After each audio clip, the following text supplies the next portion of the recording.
तो हेलो दोस्तों, जैसा कि आप लोगों को पता ही होगा कि मैं आप लोग के लिए बैक टू बैक क्लासेस लेकर आ रहा हूं। तो आज का जो वीडियो है बहुत ही इम्पोर्टेंट होने वाला है, क्योंकि अभी तक मैंने जो भी अनसॉल्व हल करवाए थे फर्स्ट सेमेस्टर सोशियोलॉजी का, तो उसके चलते आज मैं आप लोगों को बताऊंगा कि देखिए किस प्रकार से सोशियोलॉजी का जो मॉडल पेपर मैंने हल करवाया था उससे सारे के सारे क्वेश्चन, वैसे एक दो क्वेश्चन छोड़ के बाकी सभी क्वेश्चन मिलते जुलते आ गए हैं। तो चलिए, अभी 2023 का क्वेश्चन है, अभी ये लखनऊ यूनिवर्सिटी का है। तो आप लोगों को दिखा दें कि जो पेपर कोड था, देख लीजिए 21371 है, बी फर्स्ट सेमेस्टर NEP यानी मतलब न्यू एजुकेशन पॉलिसी के तहत है। एग्जामिनेशन 2022 का है, लेकिन 2023 में एग्जाम हो रहा है, अभी जल्द ही का है। ये शायद 14 तारीख का है या 13 तारीख का है, लखनऊ यूनिवर्सिटी का। तो देख लेते हैं कि क्वेश्चन पेपर में क्या क्या क्वेश्चन पूछा गया था। आप लोगों को तो पता ही होगा कि सोशियोलॉजी के अंतर्गत क्या है, इंट्रोडक्शन टू सोशियोलॉजी, मतलब सोशियोलॉजी का परिचय, पेपर फर्स्ट है ये। इससे पहले आप लोगों से मेरी रिक्वेस्ट है कि आप लोगों ने वीडियो को लाइक नहीं किया तो वीडियो को लाइक जरूर कर दें, और चैनल पर नए हैं तो चैनल को सब्सक्राइब करके बेल व नोटिफिकेशन को ऑन जरूर कर दें और उसे ऑल पर सेट कर दें, ताकि जब मैं भी नए वीडियो अपलोड करूं तो आप तक तुरंत पहुंचे। मैं ऐसे ही इंफॉर्मेटिव वीडियो अपलोड करता रहता हूं, तो कोई भी वीडियो मिस ना करें। और अगर आप जुड़ना चाहते हैं हमारे व्हाट्सएप ग्रुप से, तो व्हाट्सएप ग्रुप से आप जुड़ सकते हैं। व्हाट्सएप ग्रुप का वो चैट का लिंक डिस्क्रिप्शन में है, आप लोग वहाँ से जुड़ सकते हैं। तो देखिए, नोट दिया गया है कि answer any 5 questions, all question carry equal marks. जो यहाँ पर दिया गया है कि किन्हीं 5 प्रश्नों का उत्तर देना है और सभी प्रश्नों के अंक क्या है, समान है। तो ये फर्स्ट क्वेश्चन है, आप लोगों को पता ही होगा किस प्रकार से आता है। देख लीजिए कि what is sociology, discuss in its nature and scope. समाजशास्त्र क्या है, इसकी प्रकृति और विषय क्षेत्र की व्याख्या कीजिए। तो जैसा कि दोस्तों आप लोगों को पता ही होगा कि समाजशास्त्र क्या है, मैं ऑलरेडी बता रहा हूँ कि हर एक क्वेश्चन पेपर में ये जो क्वेश्चन है ये ऑलरेडी आता रहता है। तो समाजशास्त्र क्या है कि समाजशास्त्र सामाजिक संबंधों एवं अंतर संबंधों का एक अंतर विज्ञान का एक अध्ययन है, जिसकी जो इसकी प्रकृति है। तो इसकी प्रकृति आप लोगों को बताना है कि ये वैज्ञानिक है, ये विज्ञान है या विज्ञान नहीं है। तो दोनों तरह से है, तो इसको किस प्रकार से डिफाइन किया गया है और इसकी प्रकृति, वास्तविक प्रकृति जो है क्या है। तो जो कि जिसमें ये बताया गया है कि ये वास्तविक विज्ञान है, अमूर्त विज्ञान है या मूर्त विज्ञान है, तो विशिष्ट विज्ञान है, किस प्रकार से विज्ञान है, पूरा आपको डिस्क्राइब करना है, वहाँ पर लिख देना है। इस पर ऑलरेडी मैंने एक वीडियो बना रखा है, इसके विषय क्षेत्र और प्रकृति की और समाजशास्त्र क्या है, इस पर भी मैंने वीडियो बना रखा है। तो डिस्क्रिप्शन में लिंक है, आप लोग वहाँ से पूरा वीडियो देख सकते हैं। और जो इसके विषय क्षेत्र है, विषय क्षेत्र में आपको पता होगा कि समन्वयात्मक और स्वरूपात्मक दो प्रकार की इसके विषय क्षेत्र है, दो क्षेत्र हैं उसके। एक क्या है, स्वरूपात्मक विचारधारा, एक समन्वयात्मक विचारधारा, जिसमें मतलब दोनों में बताया गया है कि एक में अमूर्त बताया गया है, एक में मूर्त बताया गया है, कि जो समाजशास्त्र है वो मूर्त है। फिर देखते हैं नेक्स्ट क्वेश्चन क्या है।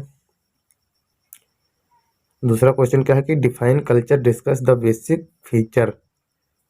संस्कृत को परिभाषित कीजिए, इसकी बुनियादी विशेषताओं की चर्चा कीजिए। तो संस्कृत क्या है कि जो हमारी चल रही पीढ़ी दर पीढ़ी की जो भावनाएं हैं, जो वो कार्य करते रहते हैं या जैसी उनकी परंपरा चली आ रही है, वही क्या है, संस्कृति है।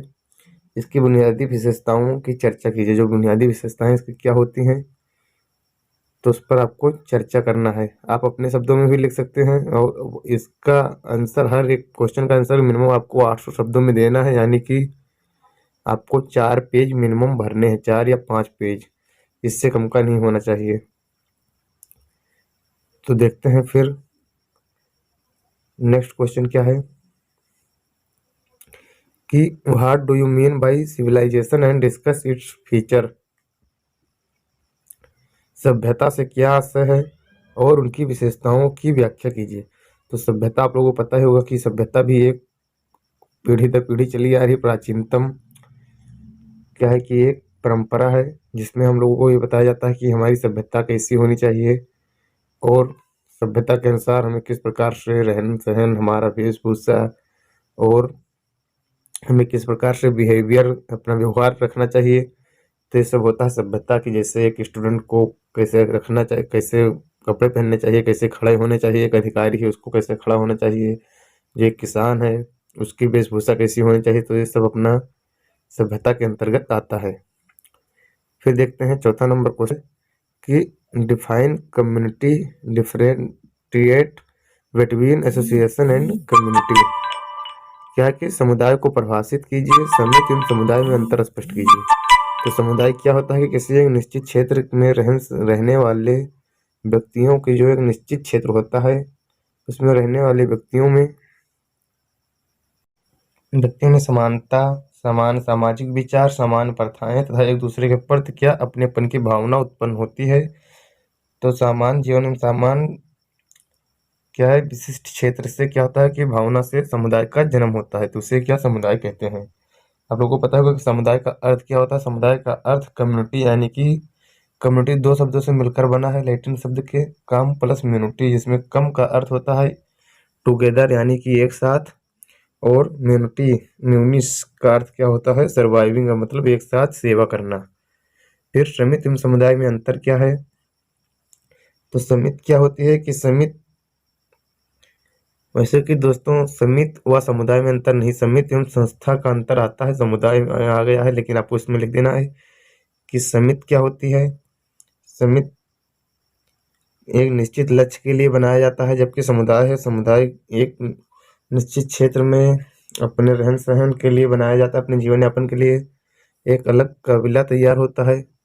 और जो समिति होती है ये टिकाऊ नहीं होती है, मतलब ये अपने लक्ष्य को पूर्ण करने के बाद स्थगित हो जाती है, यानी कि उसे खत्म कर दिया जाता है। जबकि समुदाय में निरंतर प्रगतिशीलता और एक नए नए कार्य करते रहते हैं।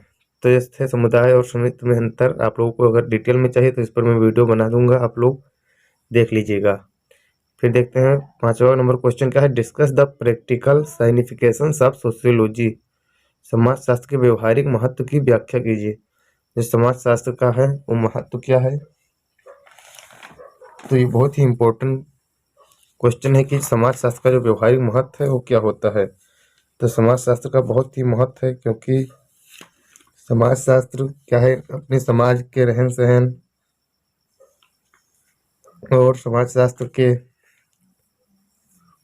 व्यवहार कि कैसे व्यवहारिक है महत्व की है, तो व्यवहार कैसे करना चाहिए। समाजशास्त्र में ये बताया जाता है कि उनके मानव संबंधों के अध्ययन किया जाता है, उनके रहन सहन, उनके जीवन की क्रियाकलापों का अध्ययन किया जाता है। तो ये कुछ महत्व हैं। फिर देखते हैं नेक्स्ट क्वेश्चन क्या है कि describe the relationship between history and sociology. समाजशास्त्र और इतिहास के मध्य के संबंधों को स्पष्ट कीजिए।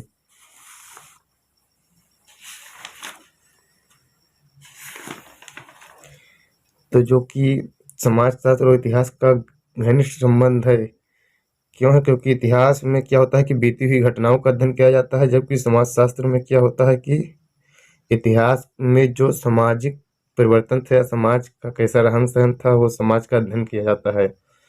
समाज में अतीत की सामाजिक घटनाओं का अध्ययन किया जाता है, जबकि इतिहास में अतीत की सामाजिक घटनाओं का अध्ययन किया जाता है, जबकि समाजशास्त्र में सामाजिक घटनाओं का क्रमबद्ध अध्ययन किया जाता है।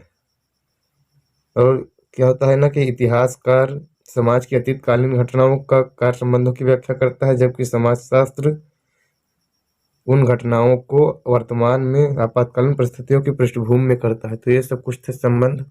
आपको डिटेल में चाहिए तो कमेंट कर दीजिए, मैं उस पर भी वीडियो बना दूंगा। अभी न्यू चैनल इसीलिए सभी टॉपिक पर मैंने वीडियो नहीं बना पाया हूँ, धीरे धीरे करके बना रहा हूँ। तो चलिए देखते हैं क्वेश्चन नंबर 7 की तरफ की differentiate between nation and state. राज्य एवं राष्ट्र के मध्य अंतर कीजिए। तो राज्य क्या है और राष्ट्र क्या है, इस दोनों के मध्य में अंतर स्पष्ट करना। तो आप लोगों को पता होगा कि जो स्टेट यानी कि राज्य होता है वो छोटा होता है, वो राष्ट्र के अंतर्गत ही आता है, और राष्ट्र जो होता है वो बहुत बड़ा विस्तार से रहता है। जैसा कि जो हमारा भारत देश है वो देश एक राष्ट्र है, उत्तर प्रदेश है, तो उत्तर प्रदेश को हम राष्ट्र नहीं कह सकते हैं क्योंकि वो एक राज्य है। तो कुछ इस प्रकार से हैं। तो उसके जो अंतर है आप लोगों को डिफाइन कर देना है। आप लोग को ऑलरेडी यूट्यूब पर वीडियो अवेलेबल है, आप लोग वहाँ पर देख लीजिएगा। और जो हमारा ये क्वेश्चन नंबर 6 है बहुत ही इम्पोर्टेंट है। इसको मैंने ऑलरेडी पहले भी बता दिया था। ये सब क्वेश्चन ये तो जो कि बताया था वही क्वेश्चन आए हैं। तो आप लोगों को कोई भी वीडियो मिस नहीं करना है, आप लोग सभी वीडियो देखते रहे, क्योंकि जो भी क्वेश्चन बताता हूँ उसमें से कुछ ना कुछ क्वेश्चन फंस जरूर से जाते हैं। तो चलिए देखते हैं 8वां नंबर क्वेश्चन कि explain education as an agency of social control. शिक्षा के सामाजिक नियंत्रण की एजेंसी के रूप में व्याख्या कीजिए। तो जो शिक्षा की सामाजिक नियंत्रण की एजेंसी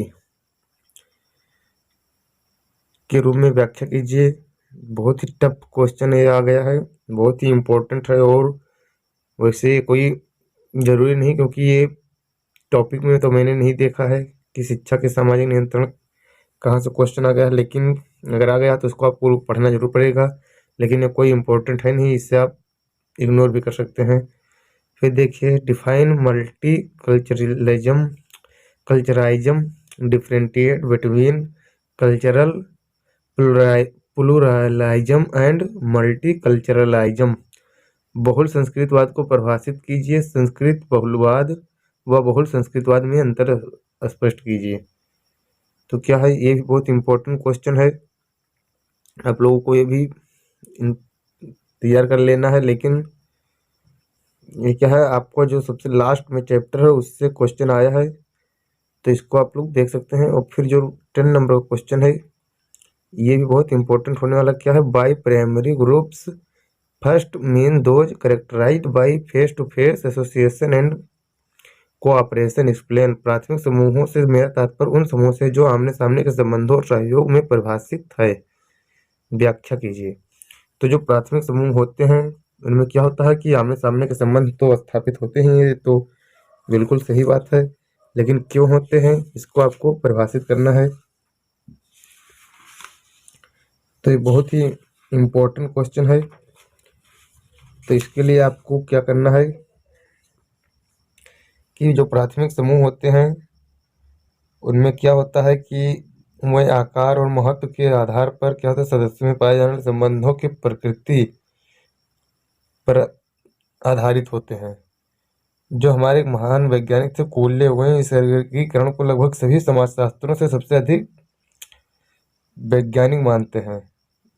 लेकिन इसका अर्थ यह नहीं है कि यह वर्गीकरण सबसे अधिक मौलिक भी हो।